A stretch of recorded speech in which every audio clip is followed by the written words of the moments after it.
بسم اللہ الرحمن الرحیم۔ آج کے پروگرام کے ساتھ میں ہوں نصراللہ ملک۔ ناظرین، افواج پاکستان کے سربراہ chief of defence forces Syed Asim Munir نے اعلان کیا ہے کہ قومی سلامتی کے ساتھ کھیلنے والوں کے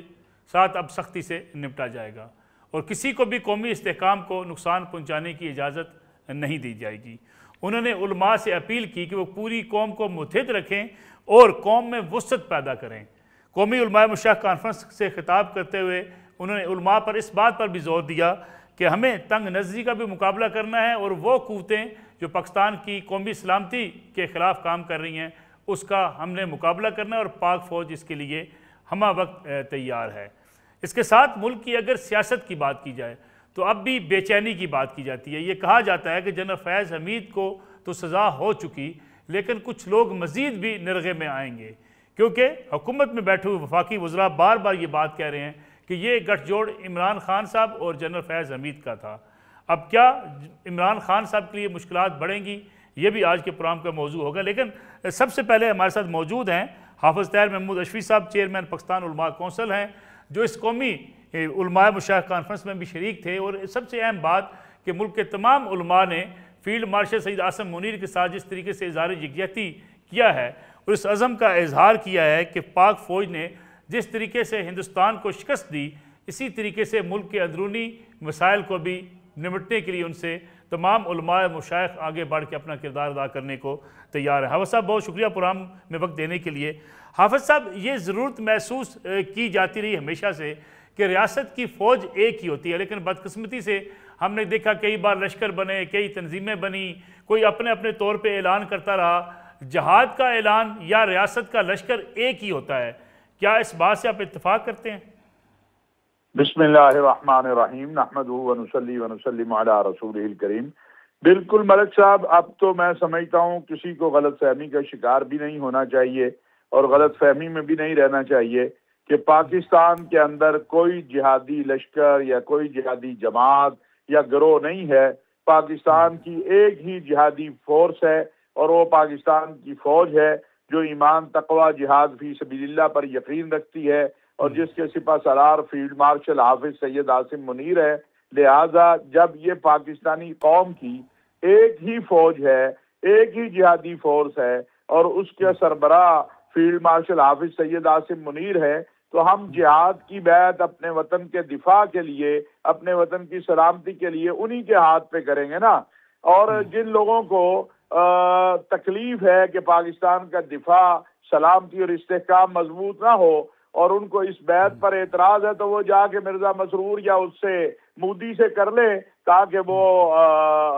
ان کا شوق پورا ہو جائے۔ ہم تو یہ سمجھتے ہیں کہ پاکستان کے دفاع کے لیے جو پاکستان کی فوج نے ابھی مئی میں کردار ادا کیا ہے اللہ تبارک و تعالیٰ کے فضل و کرم سے، تو اسی فوج کو مضبوط کرنا، مستحکم پاکستان کو مستحکم کرنے کے لیے بہت ضروری ہے۔ حافظ صاحب، ہم نے دیکھا کہ پچھلے کافی عرصے سے افواج پاکستان کے خلاف سوشل میڈیا پہ مہم چلائی جاتی ہے، ٹارگٹ کیا جاتا ہے افواج پاکستان کو ان حالات میں جب افواج پاکستان نے، جیسا کہ آپ نے ذکر کیا، ہندوستان کو شکست دی۔ اس وقت پوری دنیا ہماری جو عسکری قیادت ہے یا عسکری ہماری قوت ہے اس کی موطرف بھی ہے۔ ان حالات میں فوج کے خلاف ایک باقاعدہ منصوبہ بندی کے تحت جو ہے ایک پروپیگنڈا مہم شروع کی گئی ہے۔ علماء اس میں کیا کردار ادا کر سکتے ہیں؟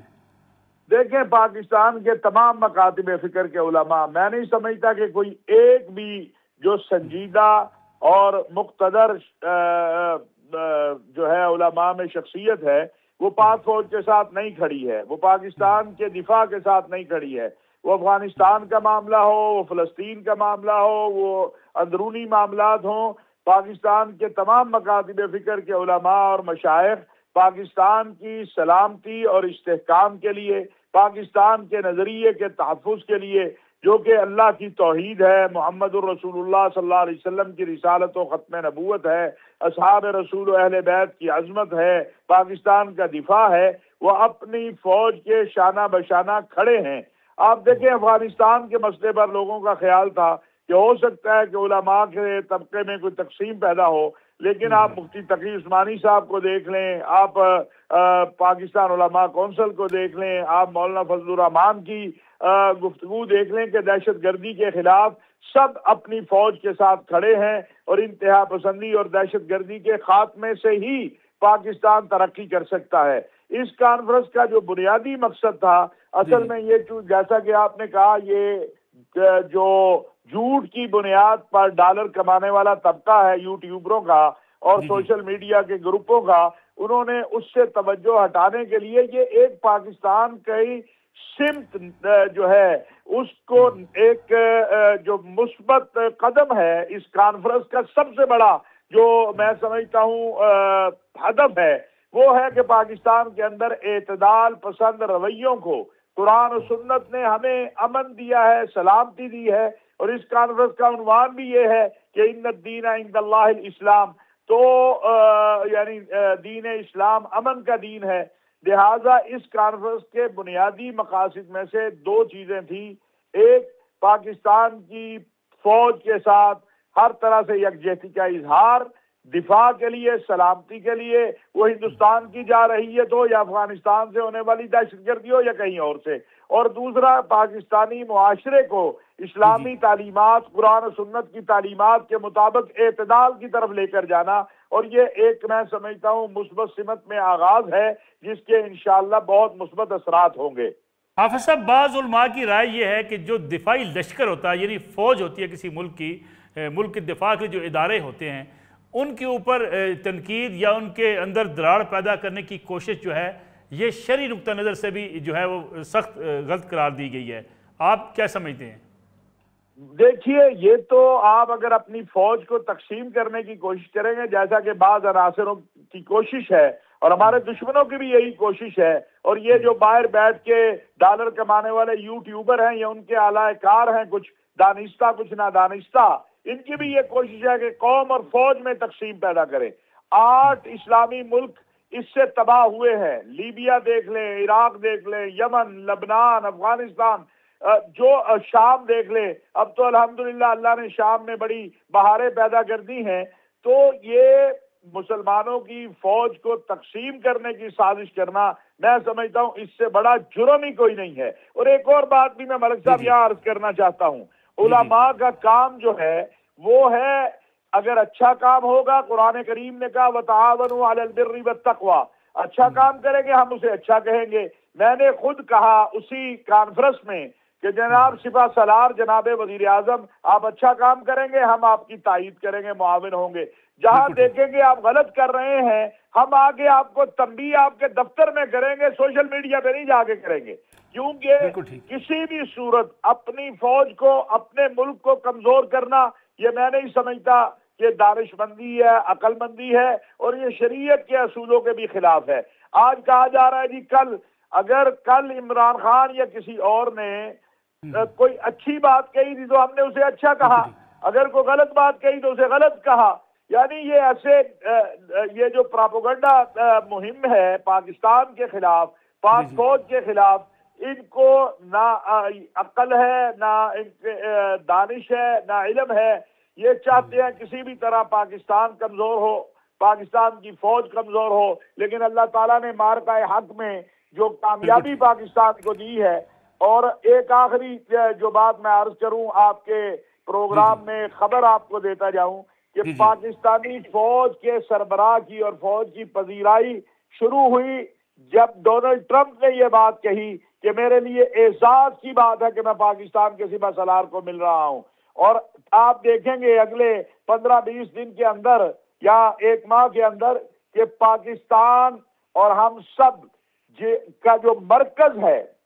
اللہ نے ایک تو ہمیں اعزاز دیا ہے جنود الحرمین ہونے کا، یہ جو پاک سعودی دفاعی معاہدہ ہوا، اور آپ یہ دیکھیں گے کہ وہاں کا سب سے بڑا اعزاز بھی پاکستان کے سپہ سالار کو ملنے جا رہا ہے۔ اس سے بڑا کیا اعزاز ہے کہ عرض حرمین شریفین کا سب سے بڑا جو اعزاز ہے وہ بھی آپ کے سپہ سالار کو ملے۔ اس سے بڑا کیا اعزاز ہے کہ آپ کی فوج محافظ حرمین شریفین، خدام الحرمین شریفین کے ساتھ مل کر بن جائے۔ تو اس لیے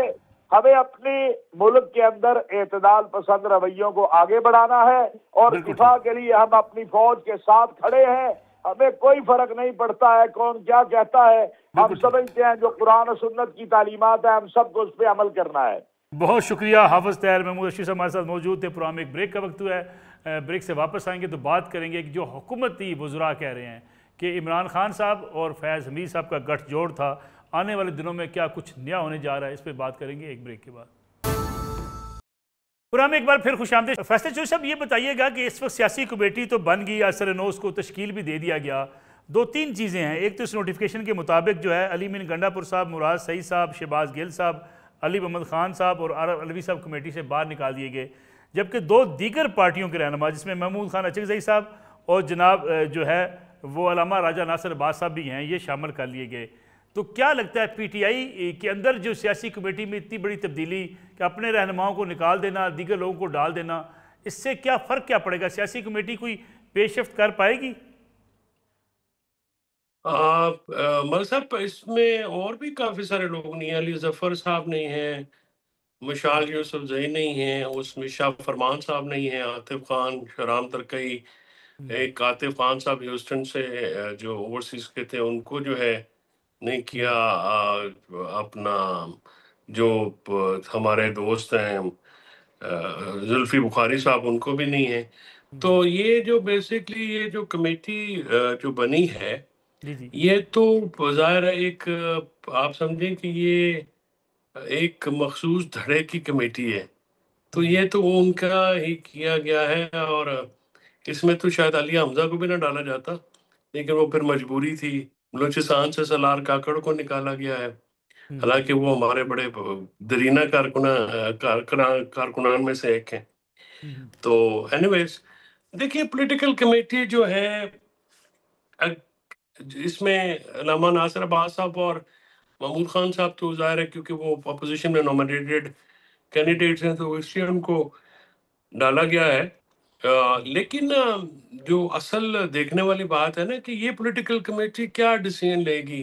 انفیکٹ جو کانسٹیٹیوشنل کمیٹی ہے وہ تو کور کمیٹی ہوتی ہے پی ٹی آئی میں، یہ تو وہ لوگ ہیں جو کہ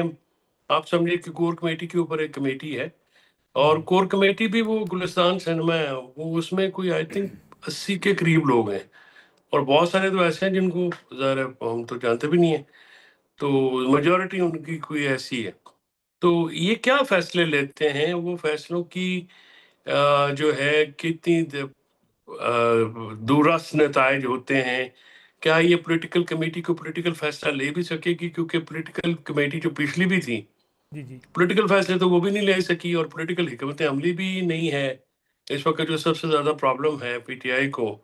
کہ ان کی پاس کوئی سیاسی حکمت عملی نہیں ہے جس سے کوئی آگے بڑھا جا سکے۔ تو ایسا لگتا ہے کہ ایک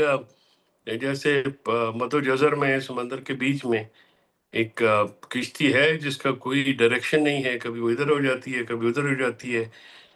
کوئی بادبان کسی طرف کھلا ہوا ہے کوئی کسی طرف کھلا ہوا ہے، اور جو اس کے کیا کہتے ہیں اس کو ناخدا ہیں وہ اپنے علاوہ کسی کو سوچتے بھی نہیں ہیں۔ تو اب تو ویسے بھی وہ بار کے ممبر بن گئے ہیں، تو پتہ نہیں اب کیا کیا الیکشن انہوں نے لڑنے ہیں، باقی کیسے لے کے چلیں گے۔ لیکن چوہدری صاحب ان حالات میں پھر حکومت سے گلا پی ٹی آئی کا کیا بنتا ہے؟ اگر اپنے ان کے ارد گرد گھیرا تنگ ہو رہا ہے، اپنے لیے وہ سیاسی فیصلے کر نہیں رہے، راستہ نکال نہیں رہے، تو حکومت سے وہ کیا گلا کریں گے؟ حکومت تو مزے میں، حکومت چاہتی ہے کہ پی ٹی آئی اپنے معاملات میں الجھی رہے۔ دیکھیے کسی بھی سیاسی متحارب جو ایک قوت ہوتی ہے اس کی تو یہی خواہش ہوتی ہے نا ملک صاحب، کہ جی کوئی بھی مخالف پارٹی ہو وہ اپنی لڑائیوں میں پڑی رہے اور اس کو جو ڈیل نہ کرنا پڑے، تو یہ تو ایک آئیڈیل سچویشن ہوتی ہے، اور اسی سچویشن کو نہیں پرووائڈ کیا جاتا نا جی، اور اسی سچویشن کو اوائڈ کیا جاتا ہے۔ لیکن اس وقت تو یہ ہے نا کہ عمران خان صاحب کا بھی جو جیل کے باہر سے جس طرح سے پچھلے دنوں ملاقات کے بعد جو گفتگو ہوئی، جو ٹویٹ آیا، اس سے کوئی فائدہ تو نہیں ہوا، الٹا نقصان ہوا ہے۔ اور بتا کے بھی مطلب ہم جیسے لوگ، خان صاحب سمیت بہت سارے لوگوں بھی ہم نے ان کو بھی بتایا کہ آپ اس طرح سے کیا چاہتے ہیں، پہلے اپنی اہداف تو کلیئر کریں، پھر آپ اس کے مطابق حکمت عملی۔ اس طرح سے لڑائی شاہی کر کے بدتمیزی کر کے یہ آپ سمجھیں کہ جھنجھلاہٹ یا غصے کا اظہار کر کے تو کچھ نہیں ملنا۔ یہ سیاست ہے، پاکستان کے موروثی حالات ہیں، ان کے مطابق ہی آپ کو سیاست کرنی پڑے گی۔ اگر آپ یہ کہیں کہ یہ کوئی جنگ لڑنے والی ہے تو جنگ تو سیاست میں مذاکرات کی ہوتی ہے، وہی ہوتی ہے، اس کے علاوہ تو کوئی سمجھ نہیں آتی۔ بالکل ٹھیک ہے۔ شمالہ رانا صاحبہ، آپ کو نہ اپوزیشن کی طرف سے چیلنج ہے، ایک پیج آپ کا ہے، اسٹیبلشمنٹ آپ کے ساتھ کھڑی ہے، ان حالات میں تو عام آدمی ایک ہی توقع رکھتا ہے کہ حکومت کی پرفارمنس بہتر ہو۔ میں وزیر خزانہ صاحب کا ایک بیان دیکھ رہا تھا، اس میں انہوں نے کہا تھا کہ اگر سیاستدانوں کے اثاثے منظر عام پر آئیں گے تو جو سول سرونٹس ہیں ان کے بھی آنے چاہیے۔ کس نے روکا ہوا ہے پرفارمنس سے، کس نے روکا ہوا ہے اثاثے ان تمام لوگوں کے منظر عام پر لانے سے، جن کے اوپر ہمیشہ سے سوالات اٹھتے ہیں کہ بیوروکریسی جو ہے وہ اس ملک کو لوٹ کے کھاتی رہی، کوئی پوچھنے والا نہیں ہے۔ آپ اپنی پرفارمنس پہ توجہ دیں اگر آپ کو چیلنج اپوزیشن کی طرف سے نہیں ہے تو۔ بسم اللہ الرحمن الرحیم، بہت شکریہ۔ پہلی تو بات یہ ہے کہ مجھے یہ بتائیں، یہ جو اسٹیبلشمنٹ ہے یہ کوئی انڈیا کی اسٹیبلشمنٹ ہے یا امریکن اسٹیبلشمنٹ ہے یا یہ کسی اور ملک کی اسٹیبلشمنٹ ہے؟ نہیں، میں نے تو کہا آپ کی بہتر ہے نا، یہ آپ کے ساتھ ہے۔ اسٹیبلشمنٹ نہیں، بات سنیں، آپ کی جو اسٹیبلشمنٹ ہے وہ بھی آپ کی اسی ملک کی لوگ ہیں، اسی ادارے کے لوگ ہیں۔ اور دوسری بات یہ ہے کہ وہ ساتھ ہوں، وہ ساتھ نہ ہوں، عوامی نمائندے عوامی امنگوں کے مطابق کام کرتے ہیں، اور عوام کی جو عوام ہے اس کی رائے یہی ہے، اس کی دلی خواہش یہ ہے کہ ہر انسان کو جو اس ملک کا باسی ہے اس کے لیے قانون ایک سا ہونا چاہیے، اس کے لیے انصاف ایک سا ہونا چاہیے، چاہے وہ بیوروکریسی میں ہے، سیاستدان ہے، یا کوئی اسٹیبلشمنٹ سے ہیں، یا ایک عام عوام ہے، آدمی ہے، ریڑھی بان ہے، اس کے لیے ہر چیز برابر ہونی چاہیے۔ اور دوسری بات یہ ہے کہ اگر ہم عوامی امنگوں کے مطابق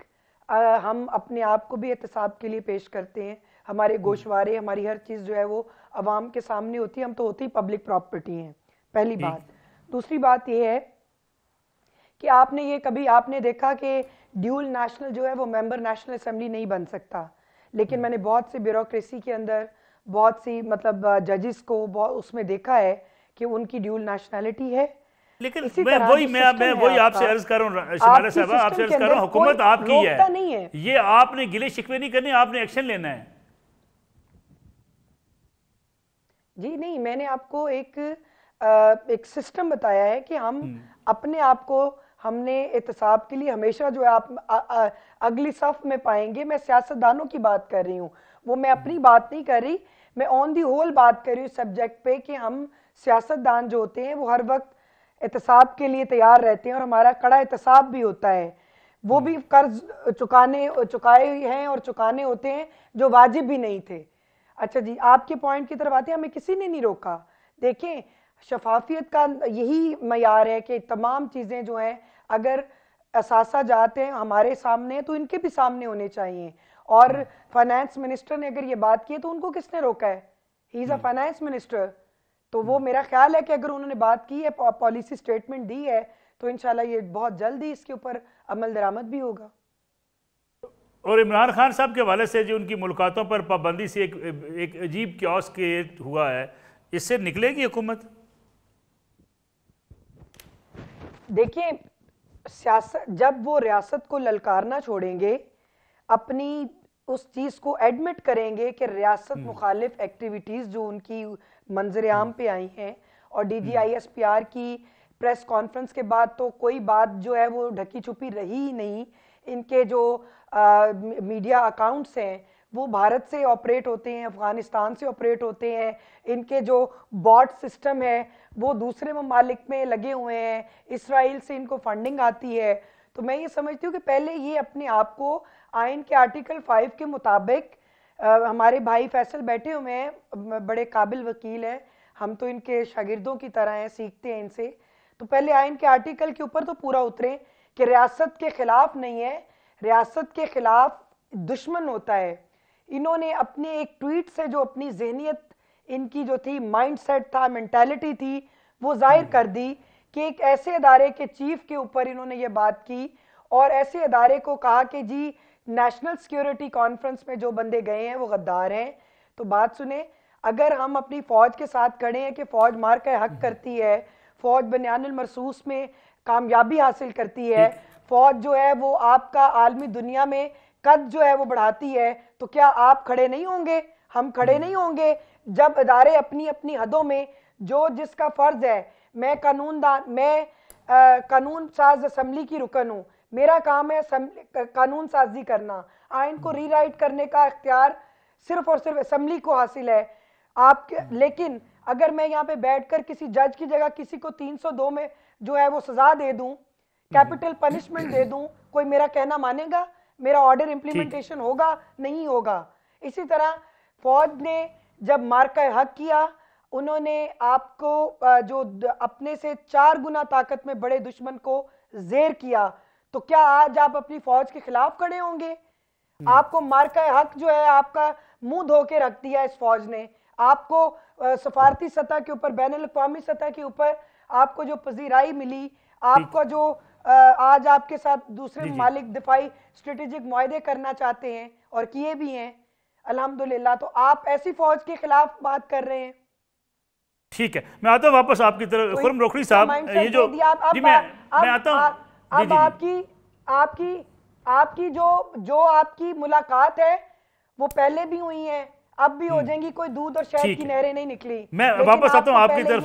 اپنا رویہ تبدیل کرنا ہوگا۔ خرم روکڑی صاحب، یہ جو فیض حمید صاحب کو جو سزا ہوئی، اس کے بعد سے وفاقی وزراء کے بیانات ہیں کہ ابھی بڑے الزامات ہیں جن پر کارروائی ہونا باقی ہے۔ کون سے ایسے الزامات ہیں جن پہ بڑی کارروائی ہو سکتی ہے؟ 14 سال سزا، اس سے بڑھ کے کیا ہو سکتا ہے؟ اور یہ جو کہا جا رہا ہے کہ مزید لوگ جو ان کے ساتھ شریک تھے ان کے گرد بھی گھیرا تنگ ہوگا، عمران خان صاحب کے علاوہ اور کس طرف اشارہ ہو سکتا ہے؟ دیکھیں ملک صاحب، سزا ایک تو ہو گئی، آگے 2 چیزیں ایسی ہیں جن کے اندر دوبارہ کیسز چلیں گے۔ 9 مئی بھی آ گیا اور سیاسی عدم استحکام اور انتشار وہ چیز آ جائے گی، اور ہم یہ کہتے ہیں کہ سزا یہاں نہیں رکنی چاہیے۔ آپ جو بھی ڈیبیٹ کر رہے ہیں نا، جو ہم بحث کر رہے ہیں، ہماری بحث کا مرکز ہے کیا کہ ہم نے ریاست کو اہمیت دی ہی نہیں، چاہے ہے پولیٹیشین ناراضگی معاف، چاہے بیوروکریسی کے اندر ہے، چاہے کوئی کسی بھی واک آف لائف میں ہے، جس کے پاس اختیار آتا ہے، جب وہ گورننگ پوزیشن کے اندر آتا ہے تو وہ ریاست کے ساتھ کتنا سنسیئر ہے، وہ چیز کا فقدان ہے۔ ہم اوور آل دیکھتے ہیں کہ ہم ایک ایسی سوسائٹی ہے جہاں پہ اپنی ذات یا اپنی اولاد کے ساتھ تو بہت زیادہ سنسیئرٹی، اور اس میں بھی دوسرا پہلو خوف کا ہے۔ میں اکثر یہ کہتا ہوں کہ ہمارا سیاستدان ونڈکٹیو ہے، میں خود پالیٹکس میں ہوں، ہمارا جو سرکاری افسر ہے وہ خوف زدہ ہے، اور اس کو پتا ہے کہ سیاستدان کے ساتھ میں مل کے نہ چلا تو میری ٹرانسفر پوسٹنگ ہی مجھے نہیں ملے گی۔ تو عمران خان نے ایک اور رن لگا دیا کہ 2018 کے بعد پیسوں کے اوپر بھی ٹرانسفر پوسٹنگز ہیں، تو ہمارا جو تاجر ہے وہ گلٹی ہے۔ تو ان ساری چیزوں پہ کوئی بھی ہم اپنی طرف دیکھیں تو ہم سارے مکمل ملوث ہیں اس ملک کو اس حالت میں پہنچانے پہ۔ پہلی چیز تو یہ ہو گئی۔ دوسری چیز یہ ہے کہ چاہے فیض حمید ہے، چاہے کوئی بھی اس جگہ پر آدمی ہے، ہاں یہ آپ نے ایک مثال قائم کر دی کہ اس طرح کی چیز ریاست کو جو ڈیمیج کرے گا اس کے لیے کوئی راستہ نہیں ہوگا۔ اب چاہے فیض حمید ہے، چاہے اس کے ساتھ عمران خان آتا ہے، چاہے کوئی بھی آتا ہے، جیسے چودھری صاحب بھی بات کر رہے تھے کہ ہم پولیٹیکل پروگریسو اپروچ کو لے کر ہی نہیں چلتے، پولیٹیکل ایکسیلنس کی طرف ہم ہیں ہی نہیں۔ تو ریاست جو سمجھ آئی ہے مجھے، میں اپنی بات کو یہاں ختم کروں گا، جو موجودہ صورتحال چل رہی ہے، سمجھ یہ آئی ہے کہ جو ریاست کو نقصان پہنچا رہا ہے عمدن ڈفرنٹ طریقوں کے ساتھ، تو ان کو نہیں چھوڑا جائے گا، اور ہمارے پاس اس کے علاوہ اور حل بھی کوئی نہیں ہے۔ اگر ہم یہ کر جائیں گے تو ہمارا ملک سسٹین کر جائے گا، نہیں تو ورنہ پھر جو حالات ہیں وہ آپ کے سامنے ہیں۔ ٹھیک ہے خرم روکڑی صاحب، ایک بریک لے لیں، ہم کمرشل بریک سے واپس آتے ہیں تو اس موضوع کی طرف بھی آئیں گے کہ کیا فیض حمید صاحب وعدہ معاف گواہ بننے جا رہے ہیں، کیونکہ بہت سی خبریں ہیں، بہت سی افواہیں ہیں، یہ کہا جا رہا ہے کہ جناب جو معاملات ان کے عمران خان صاحب کے ساتھ تھے اس کی وجہ سے ایک سیاسی بے چینی بھی پیدا ہوئی، خاص طور پہ جس طریقے سے فوج کے ادارے کو ٹارگٹ کیا گیا، اس میں کہیں نہ کہیں حصہ عمران خان صاحب کو جو موجود تھا، اس پہ اب وہ بھی نرغے میں آ سکتے ہیں۔ اس پہ بات کریں گے بریک کے بعد۔ پروگرام ایک بار پھر خوش آمدید شمارہ۔ رانا صاحب یہ بتائیے گا کہ کیا اب سیاسی کمیٹی تو تشکیل دے دی ہے پی ٹی آئی نے، کچھ مذاکرات کا عمل آگے بڑھ سکتا ہے تاکہ ایک سیاسی جو ٹینشن ہے اس میں کمی واقع ہو؟ دیکھیں سیاسی لوگ جو ہیں وہ ڈائیلاگ پہ یقین رکھتے ہیں، اور میرا خیال ہے کہ سیاسی لوگوں کا جو مقدمہ ہے وہ جمہوری لوگوں کا جو مقدمہ ہے وہ جمہوری لوگوں کے اندر ہی حل ہونا چاہیے۔ معذرت کے ساتھ یہ کسی بہت خام خیالی کا شکار تھے، ان کو بہت غلط فہمیاں تھیں، یہ اپنے آپ کو ابو دی لا سمجھتے تھے کہ ان کے اوپر اسٹیٹ کا لا بھی جو ہے وہ اپلائی نہیں ہوتا، اور یہ رکھ رکھاؤ والی سیاست سے تو ویسے ہی بہت دور تھے.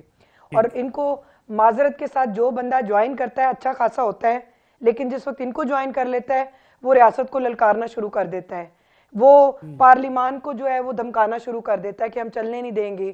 پارلیمنٹ جو ہے ہم سینٹ کو چلنے نہیں دیں گے. تو میں یہ سمجھتی ہوں کہ ان کے پاس اپنے لوگوں پہ اعتماد کی کمی ہے، ان کے بہت سے رومز ہیں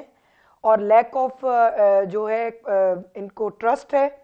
اس لیے یہ ادھر ادھر کی جماعتوں کے جو لوگ ہیں ان کو اپنے ساتھ ملا کر، اور وہ سمجھتے ہیں کہ جی ہمارا جو سیاسی کمیٹی ہے وہ مقدمہ جو ہے وہ پیش کرے گی. میں تو اس چیز کو بھی جیسچر کو اچھی نگاہ سے دیکھتی ہوں. یہی چیز تو ہم آپ کو کہتے تھے کہ آپ کس غلط فہمی کا شکار ہیں. آپ کہتے تھے ہم نے آپ سے بات ہی نہیں کرنی، ہم تو آپ کے ساتھ بیٹھنا ہی نہیں چاہتے. تو ان کو بیٹھنا ہمارے سے ہی پڑے گا. ان کو یہ بات فلور آف دی ہاؤس پہ پی ایم نے، ڈپٹی پرائم منسٹر صاحب نے، وزیر دفاع نے اور وزیر قانون نے اور اسپیکر صاحب نے بہت دفعہ کہا ہے کہ میں اپنا رول پلے کرتا ہوں، آپ آئیں ہمارے ساتھ بیٹھے. جس وقت دہشت گردی جو کے پی کے میں عروج پہ تھی اور جو بھارت کی پراکسی وار جو ہے اس کی ہم لڑ رہے تھے اس کو، اور افغانستان کی سرزمین جو ہے وہ استعمال ہو رہی تھی، اس وقت بھی پرائم منسٹر نے کہا تھا کہ آئیں آپ ہمارے ساتھ بیٹھیں. آپ کو جو مینڈیٹ غلطی سے جو کے پی کے کی جو گورنمنٹ ہے، لوگ ہیں، عوام ہیں، انہوں نے آپ کو مینڈیٹ دیا، اس کا احترام کریں، آپ ان کی جانوں کو محفوظ کریں، یہ آپ کی ذمہ داری ہے. آئیں آپ بیٹھیں ہمارے ساتھ. تمام وزرائے اعلیٰ کو انہوں نے پیغام بھیجا تھا، یہ آئے تھے اس میٹنگ میں. صرف این ایف سی کی میٹنگ میں پیسے لینے کے لیے آ گئے ہیں کہ صوبوں کا کوٹا کم نہ ہو جائے. بڑی معذرت کے ساتھ. اچھا فیصل چوہدری صاحب یہ بتائیے گا کہ جو فیض حمید صاحب کو سزا ہوئی، اس کے بعض وفاقی وزراء اس کو جوڑ رہے ہیں عمران خان صاحب کے ساتھ. کیا عمران خان صاحب کے لیے کوئی مشکلات اس سے پیدا ہو سکتی ہیں؟ ملک صاحب عمران خان صاحب کے لیے تو مشکلات آلریڈی ہوئی نہیں ہے، اب اس سے زیادہ کیا ہونی ہے. دوسری بات یہ ہے کہ دیکھیں وزراء کی تو اپنی اپنی خواہش ہے، ہر کوئی اپنا سکور سیٹل کر رہا ہے، کوئی ججز کے ساتھ، کوئی بیوروکریسی کے ساتھ، کوئی عمران خان صاحب کے ساتھ، جس کا مطلب جس کے اوپر کوئی گرج ہے وہ نکال رہے ہیں. ایشو یہ ہے کہ یہ اس پہ تو صحیح طرح سے آپ تبصرہ تب کر سکتے ہیں نا جب آپ کے پاس کوئی فیکچوئل چیز ہو، آپ کو فیکٹس پتا ہو، ایویڈنس کا پتا ہو، کون سا ایویڈنس سامنے آیا ہے، کون سا نہیں آیا ہے. کیا وہ 2.5 سال تو ہو گئے ہیں 9 مئی کے کیسز کو، اب جو لوگ وہاں پہ ویڈیوز میں نظر آ رہے ہیں ان کو کیوں پروسیکیوٹ کر کے سزا نہیں دی گئی. 9 مئی کو تو ملک صاحب کافی پولیٹیسائز کر دیا گیا. اس کی وجہ یہ ہے کہ اس میں ہر وہ بندہ ڈال دیا گیا پی ٹی آئی سے تعلق رکھنے والا، چاہے وہ شامل تھا یا نہیں تھا، کوئی مریخ پہ تھا، کوئی کسی اور سیارے پہ تھا، کسی اور ملک میں تھا، اس کو بھی اٹھا کے ڈال دیے. تو ایسے جو آپ جب مقدمہ پولیٹیسائز ہو جاتا ہے نا کہ جب آپ بے گناہ لوگوں کو شامل بھی کر دیتے ہیں، جو لوگ تو بیچ میں شامل ہیں، گناہ گار ہیں، ویڈیو سامنے نظر آ رہی ہیں، ان کو ابھی تک کیوں نہیں سزا ملی؟ یہ ایک بڑا سوال ہے. 2.5 سال ہو گئے ہیں کوٹ لکھپت میں جو لوگ قید ہیں. تو ٹیکنیکلی اسپیکنگ تو جب آپ اپنی سزا کا 1/3 کر لیتے ہیں جیل میں اسپینڈ کرتے ہیں، تو پھر اس کے تو بائی دا لا آپ کو ایز اے رائٹ بیل ملنی چاہیے. یہ واحد مقدمات ہے جس میں 2.5 سال سے بیل کی پروسیکیوشن نے ریکارڈ پیش نہیں کیا. تو یہ کافی مطلب یہ شرمناک بات بھی ہے، یہ کافی آبجیکشنبل بات بھی ہے.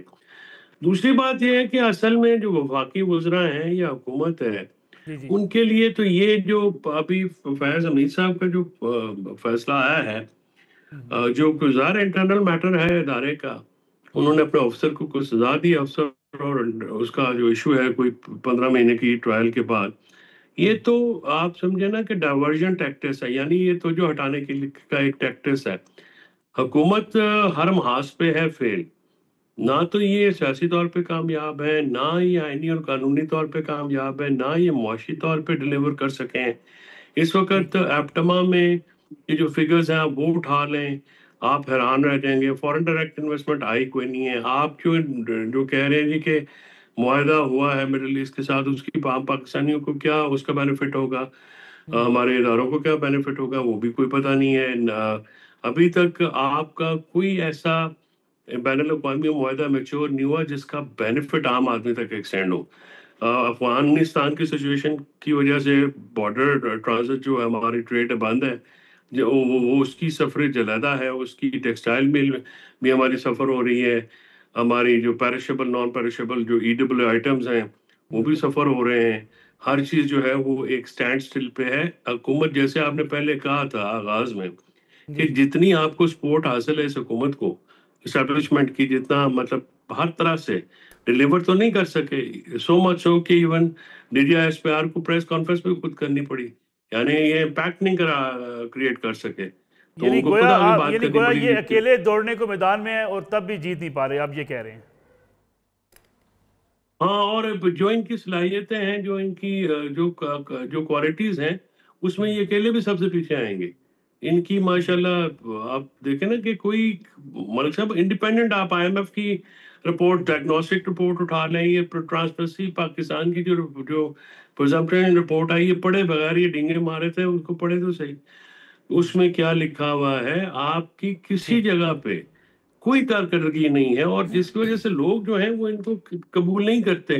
لوگ جو ہیں ان کے ساتھ مطمئن نہیں ہیں، انہوں نے دیکھیں نا، آپ کو اگر اتنا بڑا موقع ملا ہے، اب تقریباً 4 سال ہو گئے 22 سے لے کے اب تک، تو ابھی تک تو ان کو جو یہ باتیں کرتے ہیں، اب یہ عجیب و غریب بات ہے کہ نواز شریف صاحب مطالبہ کر رہے ہوتے ہیں کہ جی فلاں چیز ہو، بھائی آپ حکومت میں ہیں، آپ نے ایکشن لینا ہے، آپ مطالبے تو نہیں، مطالبے تو اپوزیشن کرتی ہوتی ہے جن کے پاس کچھ نہیں ہوتا، آپ نے کون سا ایسا، ہر چیز تو آپ کے پاس ہے، پنجاب آپ کے پاس ہے، وفاق آپ کے پاس ہے، ہر آپ آئینی ترمیم آپ کر رہے ہیں، آپ کو اور کیا چاہیے؟ اب اتنی نالائکی کے ساتھ ملک کی تباہ ہو رہا ہے، اور ان کا تو کچھ نہیں جا رہا۔ خرم روکھڑی صاحب، یہ جو وعدہ معاف گواہ کی باتیں ہیں، اس میں کہاں تک صداقت ہے؟ دیکھیں ملک صاحب، یہ تو ایسی چیزیں ہیں نا جو چل رہی ہیں کہ جی یہ بھی ہو سکتا ہے، یہ بھی ہو سکتا ہے، یہ گوسپس ہیں ساری، لیکن گوسپس کئی دفعہ ٹھیک بھی ثابت ہو جاتی ہیں، اور پروویژن موجود بھی ہے وعدہ معاف گواہ کی، اور ایویڈنسز سارے موجود ہیں، معاملات جو کچھ ہوا ہے اس کا کانکریٹ ایویڈنسز موجود ہیں۔ اب جو چودھری صاحب نے جس طرح نشاندہی کی کہ ابھی تک حل کیوں نہیں ہوئے مسئلے، تو ہم یہی تو کتنے عرصے سے کہہ رہے ہیں کہ آپ کو ملٹری کورٹس کی ضرورت ہے۔ اب ملٹری کورٹس کے اندر جو اس کی ڈومین ہے، اس میں آپ کو اور مجھے تو کوئی فرق نہیں پڑتا، لیکن ملٹری کورٹس کا بننا کیوں ضروری ہے 9 مئی کے بعد، یا باقی چیزیں، یا جو دہشت گردی ہے یہاں پر، ان تمام چیزوں کو ہمیں اصلاحات کی بھی ضرورت ہے۔ گورنمنٹ کوئی بھی چوہدری صاحب کی توجہ یہ تو ٹھیک ہے نا کہ بعض لوگ ایسے مقدمے بنائے گئے جو وہاں موجود ہی نہیں ہیں، اگر کسی اور شہر میں ہے، مقدمہ لاہور میں بن گیا۔ دیکھیں پولیس کو کوئی بھی جب اس طرح کا واقعہ ہو جائے تو پولیس کی تو لاٹری نکل آئی نا ملک صاحب۔ اب 9 مئی کے اندر جو کیسز، میرے اپنے ضلع کے میں آپ کو مثال دے دوں کہ پی ایف ایئر بیس کے اوپر جو کیسز ہیں اس کے اندر ٹوٹل 55 بندے نامینیٹ کیے گئے جو ایکچول تھے،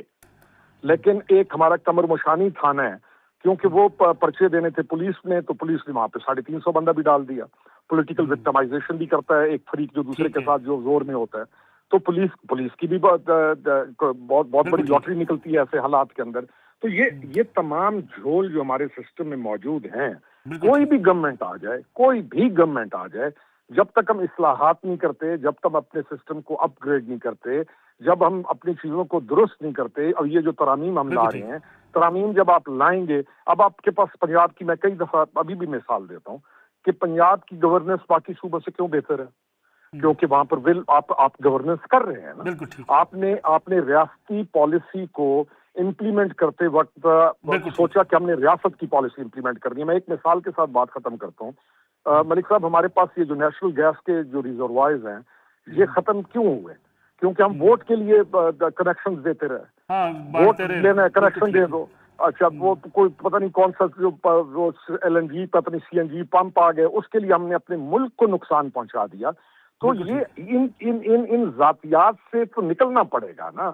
تب جا کے اس کو ڈیلیور ہوگا، نہیں تو رانا صاحب فائنل کمنٹ میں آپ سے چاہوں گا، میں یہ جو مقدمات بنائے گئے 9 مئی کے، ان کو بھی اگر مشکوک کیا تو پولیس نے کیا، یا جن لوگوں کو نام ڈال دیے کہ وہ وہاں پہ موجود نہیں تھے، کیا حکومت کو اس پہ ایکشن نہیں لینا چاہیے تھا؟ نہیں، بات یہ ہے کہ جن لوگوں کے نام ہیں ان کی تو ویڈیوز بھی سامنے آ چکی ہیں، تو کس بندے کا نام ہے جو ایسے بندے کو ہم نے ٹارگٹ کیا ہے جس کا نام ہی نہیں تھا؟ میں پولیس کی ترجمان نہیں ہوں، لیکن میں اس بات کو دیکھنا چاہتی ہوں جو جن لوگوں کے خلاف ایف آئی آر ہیں، جن لوگوں کے خلاف یہ ویڈیوز ہیں، جو لوگ وہاں پہ ملوث تھے، انہی لوگوں کے خلاف ہی ایکشن لیا گیا ہے. یہاں پہ کوئی کسی کے ساتھ ناحق نہیں ہوا اور نہ ہی کسی کے ساتھ یہاں پہ زیادتی ہوئی ہے اور نہ ہی ہوگی. اگر کوئی ایسی بات ہے تو ہمیں آپ بتائیں، ہم چیف منسٹر صاحبہ سے، پی ایم صاحب سے بات کرتے ہیں. اگر کسی کے ساتھ زیادتی تو کوئی کسی کے ساتھ نہیں ہوگی. بہت سے لوگ بری بھی اس لیے ہوئے شمارہ رانا صاحبہ کہ وہ موقع پہ موجود نہیں تھے، عدالتوں نے بری کر دیے.